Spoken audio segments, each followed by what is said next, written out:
the springtime when the earth is new, to the fairies they draw near. Hey everyone, it's Jonathan and welcome back to our series on Disney's Peter Pan. Today we're kicking off a 3-part miniseries on the Tinker Bell franchise, a series of movies that started out as a line of direct-to-DVD films but ended up becoming a semi-successful theatrical franchise in their own right. Joining me for this series is Katie Fabrick. I'd been planning to cover these films for my Peter Pan series either way, but I was an adult when these came out, and since I'd never watched them before, I figured there probably wasn't a ton to talk about. I figured I could just do one podcast on the whole franchise and call it a day. But as soon as I found out that Katie actually kind of grew up with these movies, I knew she had to be the one to join me. I figured she'd have a much more interesting perspective than someone my age, who'd probably never watched them when they came out and would just be watching them out of curiosity for the podcast. And I was correct. Probably a bit too correct, because what I assumed would be like an hour-long podcast somehow turned into a nearly 3-hour conversation, and even editing out tangents and stuff, still, it's just too much for one episode. So it's going to be 3. There are 6 movies and 2 specials to talk about, so today we're going to talk about the first film as well as the origins of the franchise as a whole, and next time we'll move on to the next 2 films and the 2 specials, and then in the final episode we'll talk about the last 3 films of the series. So today we'll kick things off with the movie that started it all, 2008's Tinker Bell. I guess before we get into the movies, can you tell me your familiarity with this series? Because for me, this is the first time I've ever watched any of these. Yeah. Like, I was aware of them as they were coming out, but I think I was in college. So they weren't something that I or my family watched. I knew they existed, but never had an opportunity, or I didn't even really care to watch them. They didn't look that interesting. Like, I was already, I don't know how, like, if I would describe myself as a huge Disney fan at that point, but I was aware that the Disney direct-to-video movies weren't that great. I don't think I would have, well, I mean, by that point, I probably was derisively calling them the cheapquels. So this probably would have fallen into that. Like, I feel like this is kind of the last gasp of the direct-to-video stuff that Disney was doing. Yeah. Because I think at this point, this was supposed to be like a direct-to-video thing. I think these all did end up going to theaters. Oh, did they? I think so. I think the first couple had a more limited run, but like this was the point where John Lasseter came in and he like killed the direct-to-video line. This is the only one that really survived, but he wanted it fully retooled. Okay. But yeah, how old were you when this came out, and how many of these were you watching as they came out? Were you like a huge fan? So the way I ended up watching most of these is I was in my mid-teens when these came out, and they weren't ever really on my radar until the second one came out, because I had a sibling who was 4 and saw Tinkerbell. It was like, I love Peter Pan, and I'm gonna grab the one with Tinkerbell on. And so we actually rented the second one first, and we were just like, oh, it's just a Tinkerbell spin-off direct-to-DVD movie. We didn't realize that like there was a first one. And so we watched the second one, and my sibling fell in love with it, like full blown. We watched it so many times.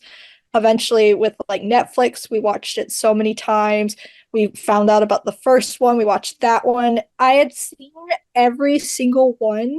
And then, like, as my sibling got older, I had other siblings who had watched it with them. So, like, they started loving it. So I watched Tinkerbell for, like, the good run of the entirety of it so many times, because just, like, all my siblings all, like, fell in love with it, and they all had their favorites.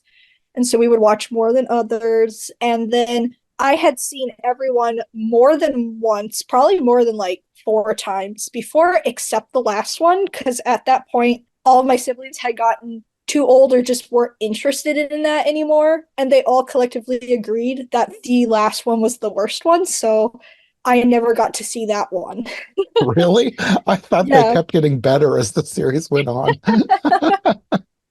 Yeah, like I'll dive more into my thoughts about each one but it was really funny because like I had never seen that last one Okay.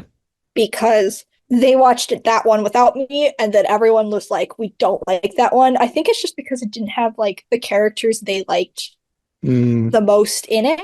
that is true. It was a lot different than the others, which is partly why I liked it so much better.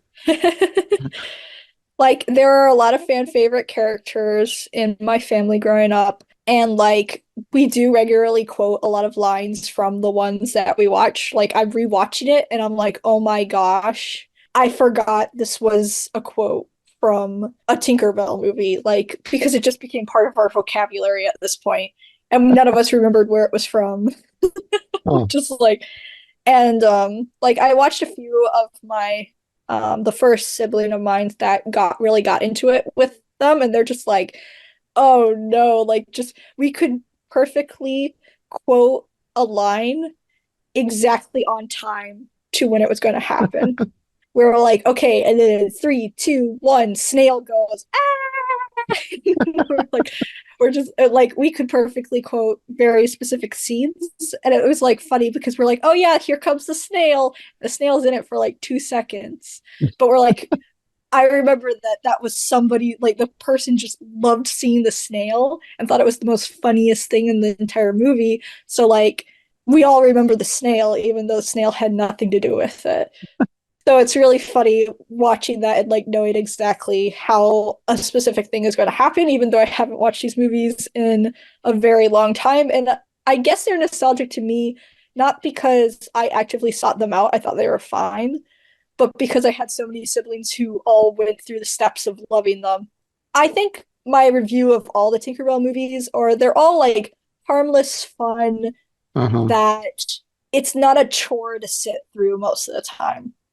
I think I feel pretty much the exact same way. And some of them are better than others. Yes. Some of them I'm like, why? Like, I do know because I was like watching all of them again. I'm like, I probably would never watch some of these again. I might like even if I got the urge, I'd be like, oh yeah, remember that movie? Yeah, I'm pretty content with never watching it again. But like it's not that I'm upset that I've watched them or I'm Hmm. like revisiting a movie I loved and I'm like, oh my gosh, why did I love that? And so they're just like they're pretty basic, but they have enough plot and character and story that's going on that you just sit down and like can kind of turn your brain off for a bit. It's not asking for a lot of you to invest a lot into it.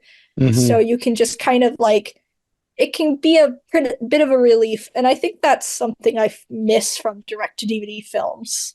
A lot of them usually have that to them where they're not really asking a lot from you. Hmm.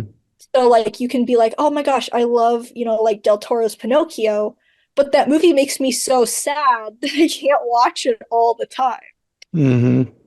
But like the Tinkerbell movies, like if they personally I enjoyed them more, I think that they're fine. But like if I really was into them, I'd be like, I could watch this movie just to sit down and be calm and know that it's not asking a lot from me. And I think that that's a reason why a lot of the older kids and the younger kids, and as the younger kids like grew up and they became the older kids and then younger and then the new wave of younger kids, and that's like why it kind of like connected with a lot of people no matter their age or their gender, and we all could just like sit down and watch it Hmm. because it was very harmless and it wasn't like aimed towards really anything, and it had a complex enough world that it wasn't like boring, so Hmm. that you could kind of have an enjoyment. You got to see the characters again. So most of the time, if you had a character that you enjoyed in the last movie, you could see them again, and maybe they don't do anything, but you're like, oh, there's the character I loved. Everyone would kind of have their favorite character, and then you could all like be like, yay, here comes my favorite part because I love Silver Mist and she shows up and she's funny, and so you've got like everyone can collect, but like there's no character who's too annoying that you are like, ugh, I just can't put up with that character most of the time. Usually, like they're at best, like you're like, they're okay. Like that, I mean, at the worst, at best they're okay. No, at the worst they're all right. but usually they're not in it very much. And I think majority of the characters aren't in it very much. Are you talking about Bobble and Clank? See, Bobble and Clank, if this was the first time I watched it, they would be the most annoying things because they just don't do anything. But they were huge, especially amongst my brothers. That makes sense. Yeah. So like I don't hate them. I think that it was a good choice to kind of make them dwindle as the movies go on. Like if they were in it more, but I think they're fine. I could be a bit biased too because I love Rob Paulson and Jeff Bennett, and I think that it's always just fun to hear them. Yeah, I thought the same thing, but I didn't love the characters, especially Yeah, I liked Bobble a lot better than Clank. yeah. Like they can get a bit irritating. And I appreciate that they're really not in it very much. And I think that's the thing. Like you Mhm. start getting annoyed with a character a bit and then they leave and you're like, okay, we're good. Like they don't get to that point of I can't watch this movie because I find this character so annoying. And you're like, Uh-huh. just get off the screen. You're like, okay, that scene's finally over. We can keep going now. Mhm. I feel like I don't want to say like the biggest problem because I don't know that other than the fact that it's kind of direct to video quality, I don't feel like these are bad. Hmm. They're just fine. But I feel Yeah. like the biggest problem that I see is that these are very movie by committee, maybe would be a good way of putting Yeah. it. There's not really one person who has a singular vision. Like they loved Tinkerbell and they loved the world of the fairies and they wanted to make this huge franchise based around that. Yeah. It might have started that way, but like there's too many people coming in and like it was rewritten so many times. Yeah, there's a lot of retconning and lore going on. I was noticing that as they went on. It's like you can't think too hard about how everything works. And then Yes. like they introduce like I was talking about how I hadn't seen the first one in a while and I'm like, there's no other Dust Keeper fairies except for Terrence in the first film. And like the first film almost gives you the impression that he's the only Dust Keeper fairy. And I then wouldn't have suddenly I there's watched that an one first, so I wouldn't have noticed that until if I went back, maybe I would notice. But you're yeah, right. Yeah. Because that really got fleshed out more and more as the series went on. yeah, like suddenly you realize that, oh, it's not just one guy running the entire thing, it's like an entire corporation handing out pixie dust all of a sudden. I don't know what they were up to. Maybe the machines were broken that day and just he was the only one, or everyone was going out and partying or something. It was the day off and he's the unlucky one who had to still work. But it is a little like, where are they? And then like the whole winter fairy thing, like the first movie, they fly through the winter area Oh, and they're they like, it's did? yeah, like they're like showing off the different seasons and like, and this is the cold one, brr, and you're like, yep, okay, we're gonna retcon that hard in the next few movies.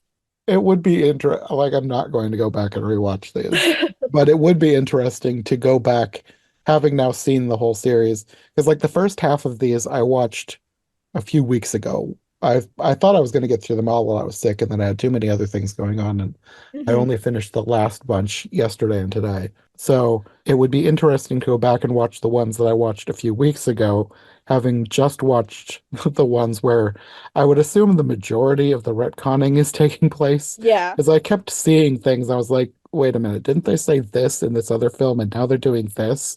That doesn't Yeah. make sense.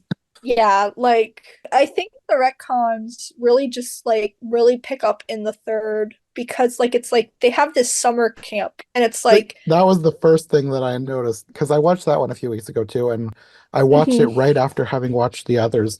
I was like, wait a minute, I thought they weren't allowed to go to the Yeah, it's mainland. like did they just go to did they just go to summer camp without the Tinker Fairies? Like did the Tinker Fairies just not are they not invited to the summer camp because that's are we just gonna brush over that? Okay, yeah. Okay. There was a lot Like of seemingly very arbitrary rules about who was and was not allowed to do certain things. yeah. I remember in like the pirate fairy, she gets fired from being a dust keeper fairy. And I'm like, so wait a minute, what happens to a fairy once they get fired? because like their entire life revolves around this talent of theirs. Like, do Uh-huh. you become a hobo fairy? Like, is there an entire area of just fired fairies that just can't no longer have a purpose in life? Can Now I you want a movie about a hobo fairy. like I'm just so it was like, no, no, don't think because this is a direct to DVD movie Yeah, yeah. which is created to sell dolls. Like, don't think too hard. And it is very blatant, like that this is a created to sell dolls to kids. Like it wants to be the Barbie kind of a Disney thing, Uh-huh. where it's like you each get your own little characters and they're all where they're different. It's kind of like My Little Pony in that sense, where you have your different characters who each have a different talent Each one has a and different color. different color scheme exactly, and you can collect them and they get different outfits for different movies, so now you get to have more little dolls and all that kind of stuff. So like it's very transparent, I think, about that, and I guess that's kind of why I kind of probably am a bit more lenient towards it. I'm not saying that, oh, a mass marketed movie for kids, but to an extent they didn't have to make a story be cohesive. Like it could have been Hmm. far worse, I guess. Yeah, So yeah. like I understand what it is, and for what it isn't bad. There are better like things that are created, in my opinion, to just like sell toys. Like I like the Transformers franchise, not the Michael Bay movies, but the I like the Transformers franchise and I watch some of their cartoons and stuff. And obviously it's just there to sell you a toy. But, it's like when you take that concept and you turn it into a story, I appreciate that, like, yeah, you're blatantly just trying to sell me toys, but You're doing it well. you're doing it well. And I appreciate the creativity that you put behind it instead of just it being it's all a commercial, but I appreciate you knowing that my time is important to Uh-huh. make this commercial enjoyable. That's probably why I didn't feel like this was terrible, because I Mm-hmm. know this is the kind of thing that a lot of people would watch and say, this is horrible. But I've watched a lot of things that are actually horrible Yeah. doing all my various podcasts, especially like with all the versions of Alice in Wonderland that I've seen Mm-hmm. for every version ever. Like there are ones that people make purely because somebody said they had to make something and they put the bare minimum effort into it. Mm-hmm. Terrible character design, really cheap animation. This somebody cared enough to make an actual good movie out of. Not that it's Yeah. like amazing and it's not like Pixar level, but it's good enough that you can watch this and you're not looking at your watch wondering how much time is left on this thing. Yeah. It goes by pretty quickly. Mm-hmm. It's a bit forgettable, but like while you're watching, it's not a chore. Yeah.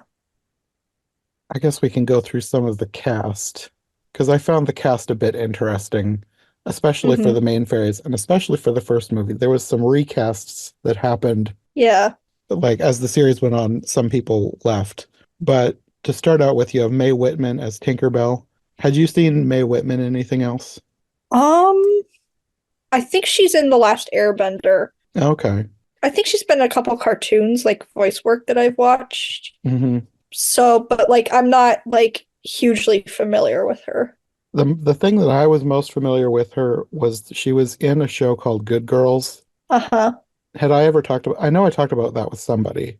Was that you or I was it th somebody Is else? that it's the one about like women and they decide they're gonna like steal or something, right? Yes. Well, it's complicated. They end up I think Okay. they rob a grocery store first because they all have like various money troubles and they're like all desperate, like desperately desperate, and they have no other choice. So they Mm-hmm. rob this grocery store, but a bunch of stuff happens and they end up getting roped into basically becoming counterfeiters and they basically become organized criminals. Okay. And she's one of the main three. And I really like her in that show. Like I liked the show, but it was one of those shows where it wasn't as bad as Breaking Bad, but it gave me that kind of Uh, anxiety watching yeah. it because they're doing terrible things. There's terrible things happening. And even though it was like kind of a comedy, it was also it was a comedy drama, but they leaned a lot more Mm-hmm. heavily into drama at points. But the cast was fantastic, and Mae Whitman was great. And that's the main place that I know her from. So it was interesting to see her go from a criminal grocery store robbing counterfeiter organized criminal to Yeah. Tinkerbell. Yeah, that's funny. Yeah, I know her from Avatar: The Last Airbender because she plays Katara. So Mm. that's where I know her from. So that's not a huge jump for me, but that is funny that she's also like that. That'd be so weird, like watching like an MA live action TV show. It's just like I'm Tinkerbell. You're like ah. Like I'm assuming. I mean, maybe she does sound very different, but I'm gonna assume she doesn't. So like that just be really. I've always find it funny when you're watching something randomly, and you've heard this voice for so long, and then you actually see the person in a thing, Mm. and you're like, whoa, like oh my gosh, that's weird. I feel like I'm going to look at her IMDb because I feel like I was looking at her IMDb a few weeks ago and there was something on it that surprised me. Something from like when she was a kid, because she was a child actress, I believe. Hmm. Oh, she was the little girl in Independence Day. I think she was the president's daughter. Oh, okay. I have never seen that, but She was also the child in a movie that my cousins really love called A Season for Miracles. It was like a Hallmark Hall of Fame movie. uh-huh. Yeah, I think that was what the thing that jumped out at me.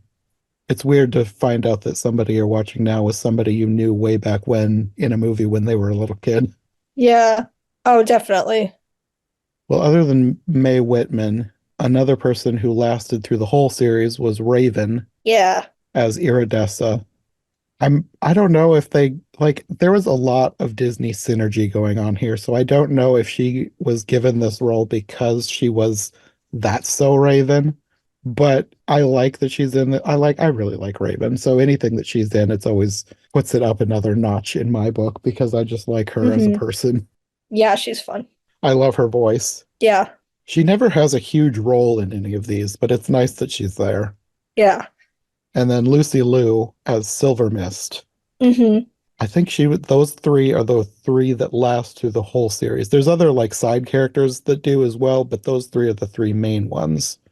I guess you could also count Pamela Adlon as Vidya. Like Yeah. she started out as an antagonist, but by the end of the series, she was one of the main friend fairies. So I guess she lasted through the whole series. Hmm. But Kristen Chenoweth also was here at the beginning as Rosetta, and she ended up getting replaced halfway through. I'm gonna guess it wasn't so much being replaced as she got too famous and had too many other things to do. Yeah. And then the one who lasted the least amount of time was America Ferrera, who played Fawn, the animal fairy. She was in the Hmm. first movie and then none of the others. And then every other side character was voiced by Jeff Bennett and Rob Paulson. I kid, but there was like you'd be like, "Oh, hi, Rob Paulson." There Oh, was a hi, Jeff. large amount of side characters or one-off characters that I could tell were somebody who was elsewhere in the movie as well. So it was Yeah. like they're saving money by using who they already have. Hmm. But I mean, if you have Rob Paulson and Jeff Bennett, you might as well use Yeah. them to the best of their abilities. Right. Exactly. Another name that jumps out at me is Jane Horrocks as Fairy Mary, who was in several of them. Hmm. The only reason that she jumps out to me is because she played Babs in Chicken Run. Otherwise, I'm not familiar with the name, but I think she's an English comedian. So, Mm. and then the only other big name, at least from the first one, is Angelica Houston, who played Queen Clarion. Hmm. I think she was in most of the movies. She might have not been in one or two, but like she was kind of someone who was in the background of everything. Yeah. She'd show up and be like, "Oh goodness, what happened?" And they're just like, "Oh, Queen." And then she was like, "We'll fix it. Goodbye." Um, Kind of. yeah. Well, I guess before we go into what the movie is about, I did write down a bunch of behind the scenes stuff Hmm. because this movie went through a lot before it actually was able to come out. It apparently had at least 2 dozen scripts and multiple directors before they landed on what actually became the movie. the early draft was called Tinkerbell and the Ring of Belief, and there was actually promotional material made for a movie with that title. And it apparently revolved around Tinkerbell and her friends traveling to the mainland to restore children's belief in fairies, Okay. which sounds really all of these are very corporate movies, but this that really sounds like something that a suit made up. And the first movie was also originally going to show how Tinkerbell met Peter Pan, Okay. and Captain Hook, the Pirates, and the Lost Boys were all supposed to be featured as well. Okay. And apparently, they even had some trailers that were in a few DVDs that were released. I'm not sure when those came out, and it doesn't say what movies they were, but it was originally promoted as going to be released in 2007, which obviously that did not happen. Yeah.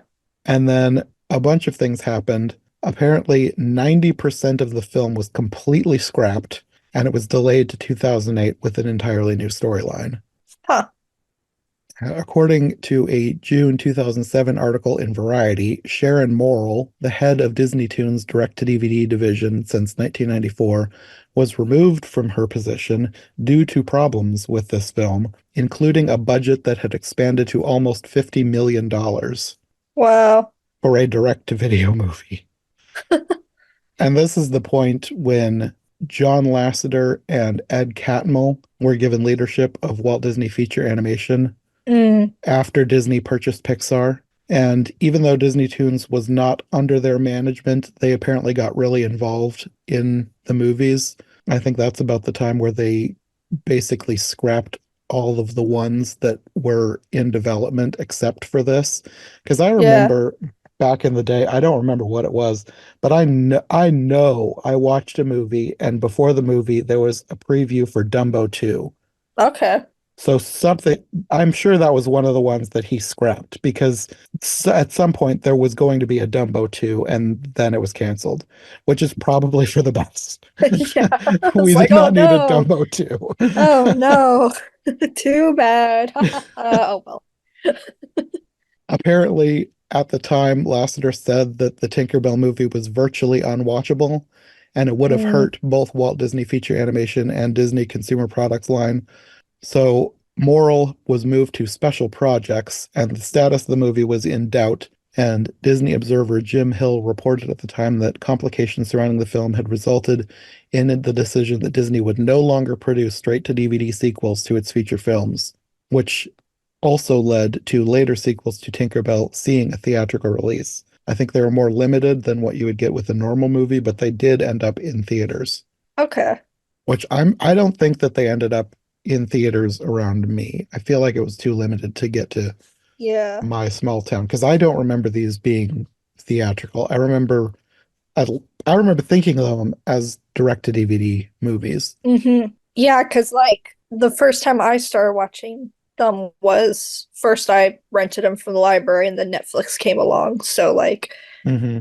we watched them on Netflix when they came out because they steadily showed up on Netflix. So that's like we would watch them as they came out on Netflix. So I thought they were just like direct to DVD slash streaming, but I guess they went to theaters. I feel like, especially for the first one, but for the most part, most of this series, this felt more like a show than a movie. Hmm. Like it felt like maybe a long episode of a cartoon that you would find on the Disney Channel, Yeah. which is not necessarily a bad thing, but it didn't really feel like a movie. No, like I feel like if I had seen it in the theaters, I'd be more disappointed in it. Yeah. Because like going to the theaters, and that's not to say that like I don't have some direct to DVD films that I wouldn't love to see in the theaters, but like going to the theaters takes up a lot of hyping for myself personally.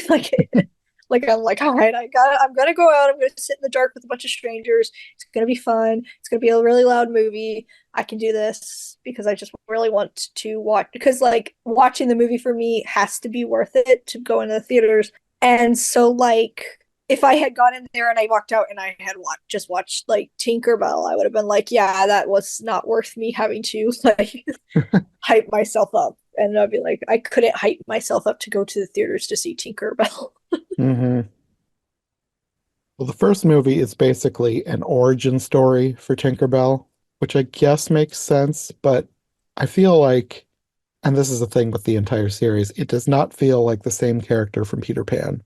No, she seems very different. It has like a soft reboot Yeah.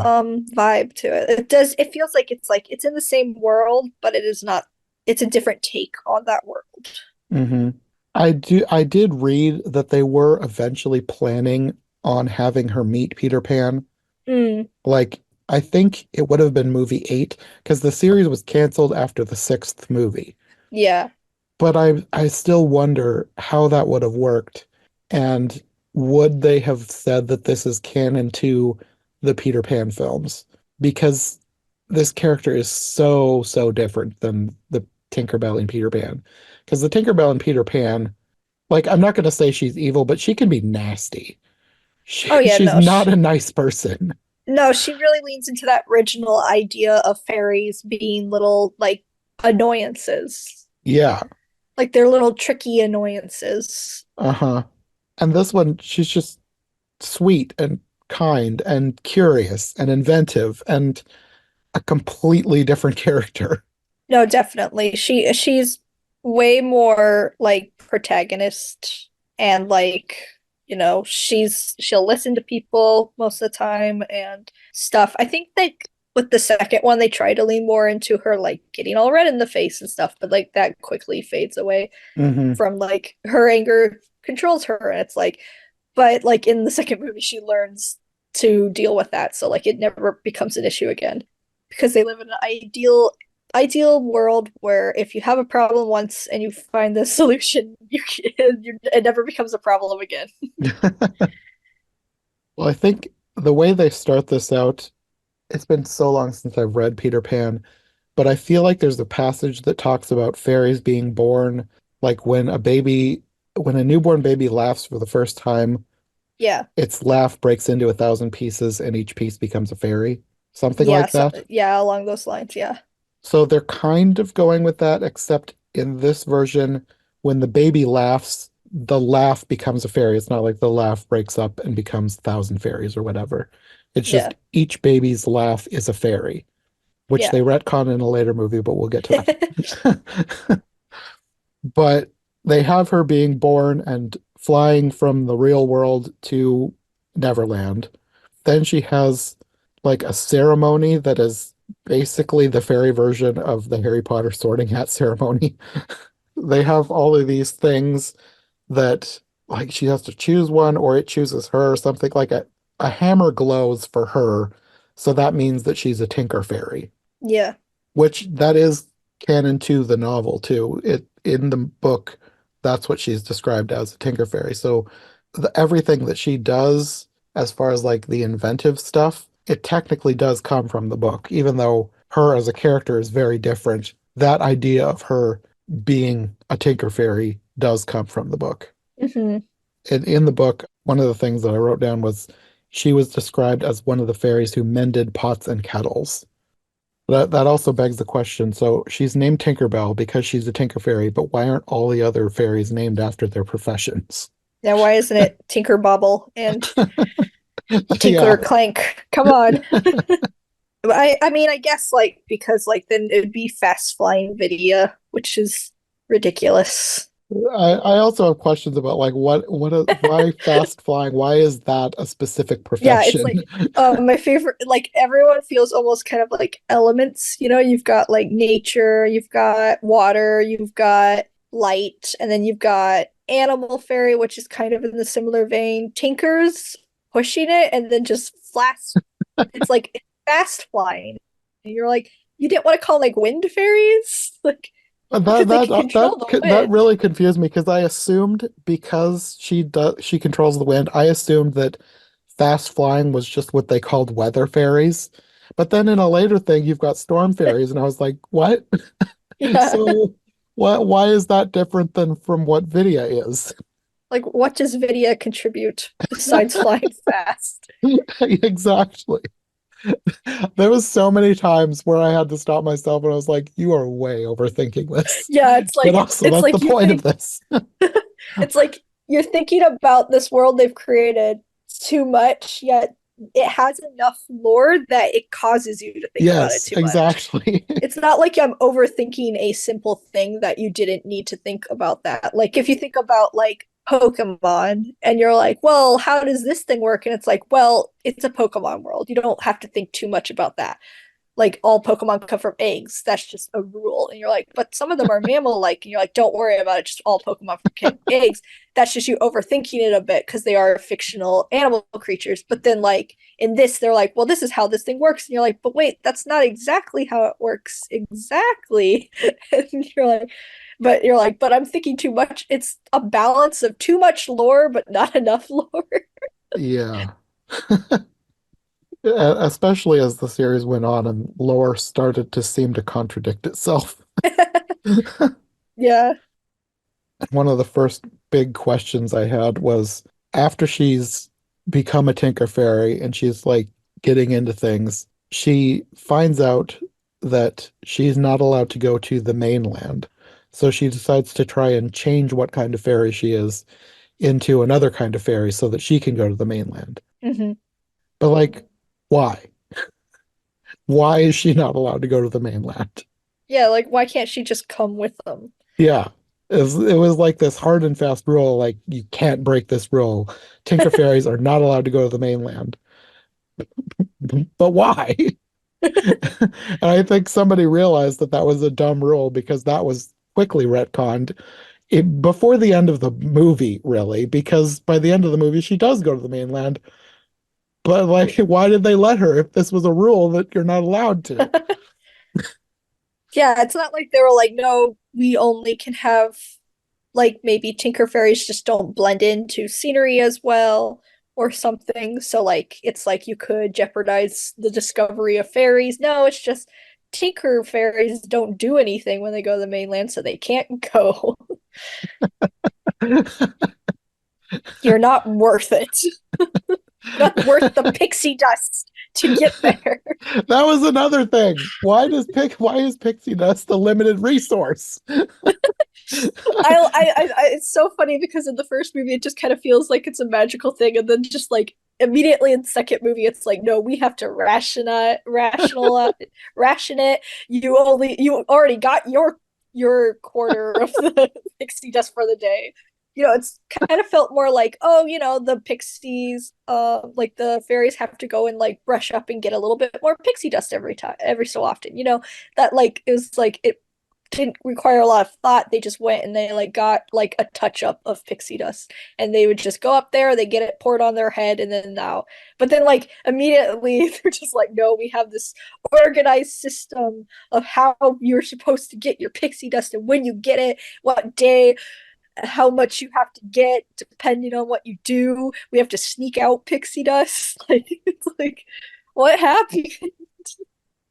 I suppose I should probably wait until we get to the second movie, but like I had so many questions about the rules for pixie dust and why it worked like this. Which again, I'm probably overthinking it, but like that's the point of the podcast is to think about things.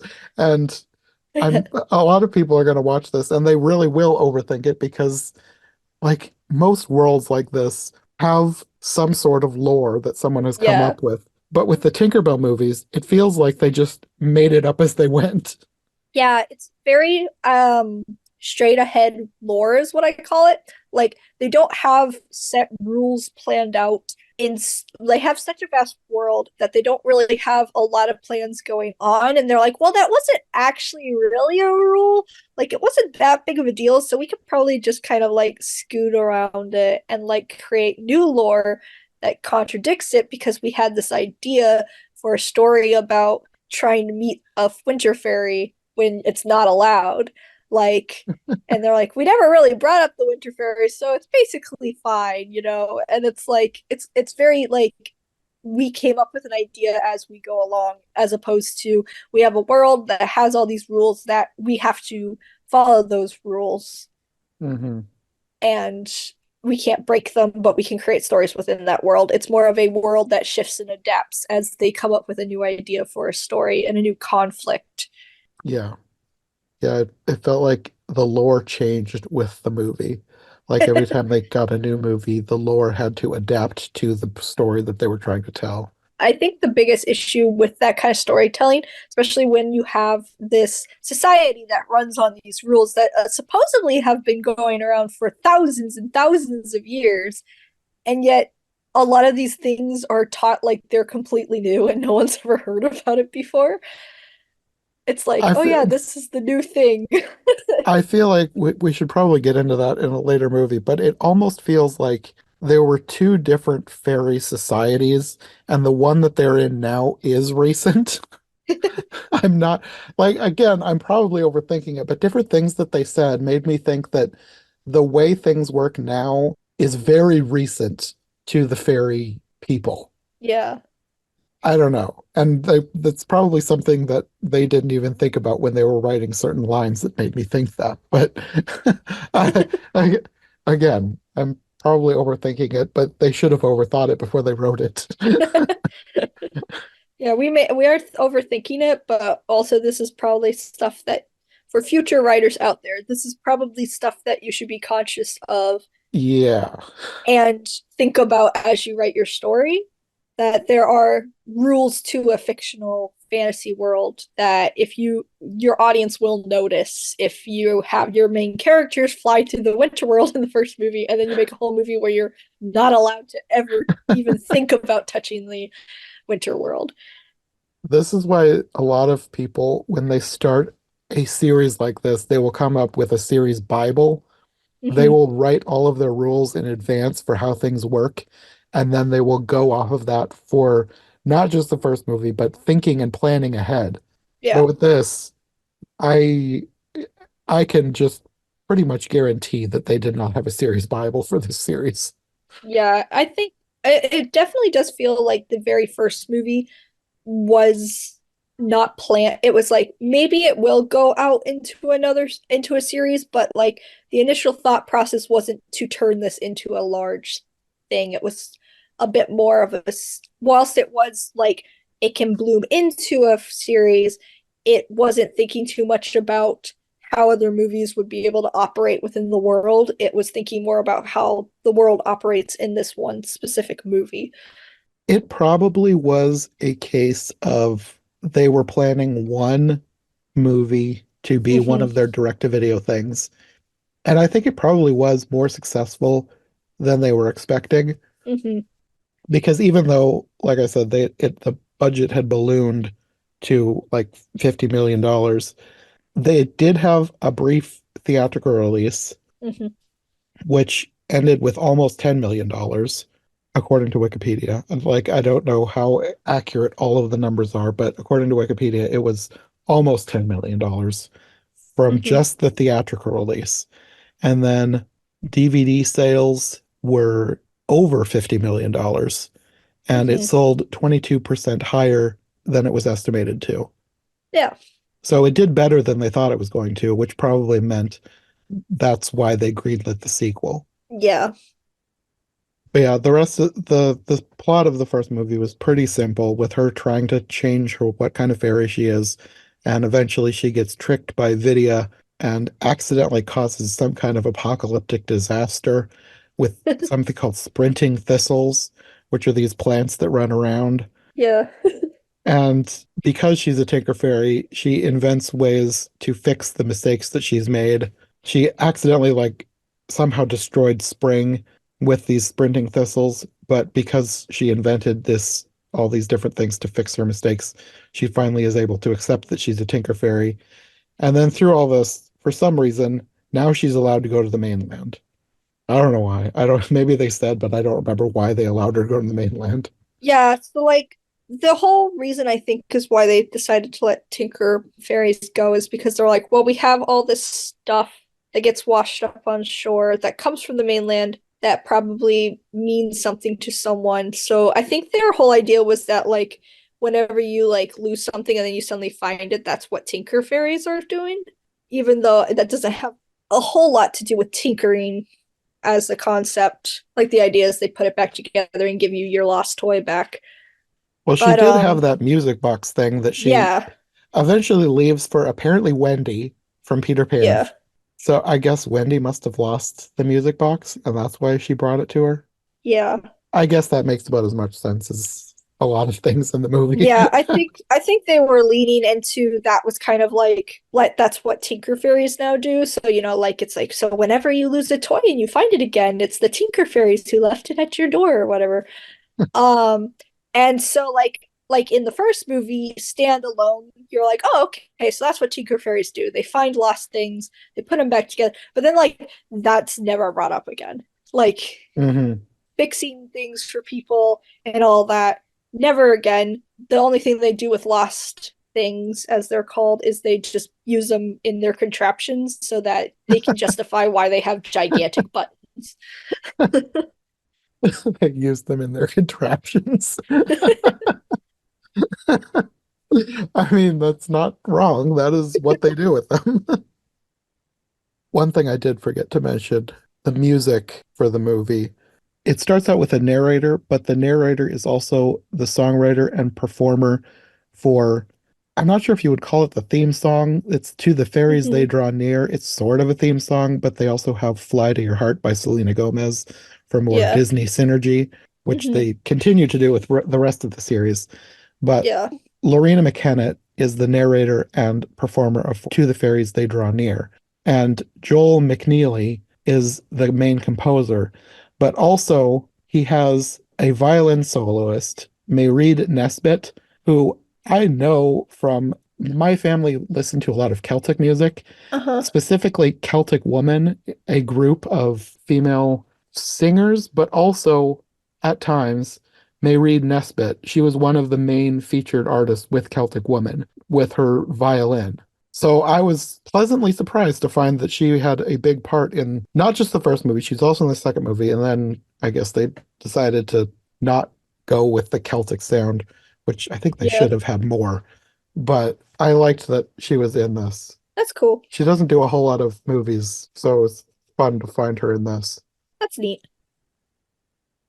Okay, so I think we're gonna quit there for today. We talked a lot longer than I expected about Tinkerbell, but we still have 5 movies and 2 specials to go. So in the next episode, we will pick up where we left off and talk about Tinkerbell and the Lost Treasure. But until then, do you want to let people know where they can find you if they want more from you? Yeah, you can find me on Instagram at Katie Draws Things. I draw a lot of cool things over there, and it's a lot of fun. Okay.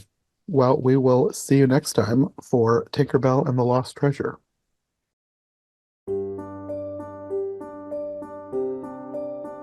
Thanks for listening to Every Version Ever. If you enjoyed this episode, make sure to subscribe and follow my co-hosts as well. My link tree and all of our links will be in the description below. If you want more of my content, all my podcasts are available on YouTube as well as most podcast platforms. If you enjoyed this show, check out one of the other podcasts or check out my Patreon for bonus and extended episodes you won't find anywhere else. We'll be back soon with another brand new episode, so thanks for listening and we'll see you next time.